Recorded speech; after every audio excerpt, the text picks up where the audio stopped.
जय मां शारदे। नमस्कार प्यारे दोस्तों, मैं डॉक्टर अलका मिश्रा आप सभी का हार्दिक अभिवादन करती हूँ। दोस्तों, जब संसार मनुष्य को कठोर बना देता है, तब रामचरितमानस उसे फिर से संवेदनशील बनाता है। आज मैं भारतीय जनमानस के सबसे लोकप्रिय ग्रंथ रामचरितमानस के उस अद्भुत अध्याय पर चर्चा करने जा रही हूँ, जिसे करोड़ों लोग श्रद्धा से पढ़ते हैं, संकट के समय सुनते हैं और जीवन की कठिन घड़ियों में अपना संबल मानते हैं। लेकिन क्या आपने कभी सोचा है कि रामचरितमानस के सभी कांडों में केवल इसी कांड का नाम सुंदर क्यों है? क्या इसकी सुंदरता हनुमान जी के पराक्रम में है? क्या इसकी सुंदरता लंका दहन में है? या फिर सुंदर कांड हमें मनुष्य और समाज का कोई ऐसा रहस्य बताता है जिसे हम पढ़ते तो हैं लेकिन समझ नहीं पाते? आखिर क्यों एक ऐसा योद्धा जिसके भीतर अपार शक्ति थी, समुद्र के किनारे स्वयं को असहाय महसूस कर रहा था, और क्यों एक वृद्ध जामवंत के कुछ शब्दों ने इतिहास की दिशा ही बदल दी? मित्रों, क्या होगा अगर मैं आपसे कहूं कि सुंदरकांड की सबसे बड़ी घटना लंका दहन नहीं है, समुद्र पार करना भी नहीं है, और यहाँ तक कि सीता माता की खोज करना भी नहीं है? जी हाँ दोस्तों, सुंदरकांड की सबसे बड़ी घटना वह है जब एक महानायक को उसकी अपनी शक्ति याद दिलाई जाती है। जी हाँ, जिस बजरंगबली को हम संकट मोचन कहते हैं, एक ऐसा भी समय आया था जब वे स्वयं अपनी शक्ति को भूलकर समुद्र किनारे बैठे थे। अब सोचिए, अगर उस दिन जामवंत न होते तो क्या होता? क्या सुंदरकांड होता? क्या लंका तक कोई पहुंच पाता? क्या माता सीता का संदेश प्रभु श्री राम तक पहुंचता? शायद नहीं। और यहीं से शुरू होती है सुंदरकांड की सबसे अद्भुत, सबसे मानवीय, सबसे प्रेरक और समाज शास्त्रीय कथा। दोस्तों, हम में से अधिकांश लोग सुंदरकांड को चमत्कारों की कथा मानते हैं, लेकिन एक समाज शास्त्रीय दृष्टिकोण से देखें तो यह चमत्कारों की नहीं, सामाजिक प्रेरणा की कथा है।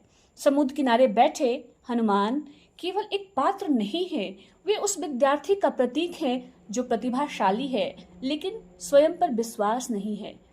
वे उस युवा का प्रतीक हैं जो बार बार असफलताओं से टूट चुका है। वे उस व्यक्ति का प्रतीक हैं जिसे दुनिया ने उसकी कमजोरी तो गिना दी लेकिन उसकी शक्तियां कभी नहीं बताई। तभी जामवंत आते हैं और कहते हैं, कौन सो काज कठिन जग माही, जो नहीं होई तात तुम पाही। हे पुत्र, इस संसार में ऐसा कौन सा कार्य है जो तुम नहीं कर सकते? ध्यान दीजिए, जामवंत ने हनुमान जी को शक्ति नहीं दी, उन्होंने केवल उन्हें उनकी पहचान याद दिलाई। और यही समाज शास्त्र का सबसे बड़ा सत्य है। मनुष्य की शक्ति उसके भीतर होती है, लेकिन उसे जगाने का काम समाज करता है। आज का समाज एक अजीब संकट से गुजर रहा है। प्रतिभा बहुत है लेकिन आत्मविश्वास कम है, डिग्रियां बहुत हैं लेकिन विश्वास कम है, सोशल मीडिया पर हजारों मित्र हैं लेकिन जामवंत शायद बहुत कम, जो यह कह सके, मैं तुम्हारी क्षमता देख रहा हूं, हार मत मानो। और जैसे ही हनुमान जी को अपनी शक्ति का स्मरण होता है, तुलसीदास जी लिखते हैं, राम काज लगी तब अवतारा, सुनत ही भयउ पर्वताकारा। यानी उद्देश्य का बोध होते ही उनका व्यक्तित्व विराट हो गया। कितनी अद्भुत बात है, शरीर नहीं बदला पर सोच बदल गई, और जब सोच बदलती है तब इतिहास बदलता है। शायद यही कारण है कि सुंदरकांड करोड़ों लोगों को शक्ति देता है, क्योंकि यह हमें बताता है कि जीवन की सबसे बड़ी लड़ाई बाहर नहीं भीतर होती है। समुद्र बाहर नहीं था, समुद्र हनुमान जी के मन में था, और जिस दिन उन्होंने मन का समुद्र पार कर लिया, उसी दिन लंका की दूरी समाप्त हो गई। तो दोस्तों, अगली बार जब आप सुंदरकांड पढ़ें तो हनुमान जी की छलांग मत देखिएगा, उस जामवंत को भी देखिएगा जिसने छलांग से पहले विश्वास जगाया था, क्योंकि हर सफल व्यक्ति के पीछे कहीं ना कहीं एक जामवंत होता है और हर असफल व्यक्ति के भीतर कहीं ना कहीं सोया हुआ एक हनुमान।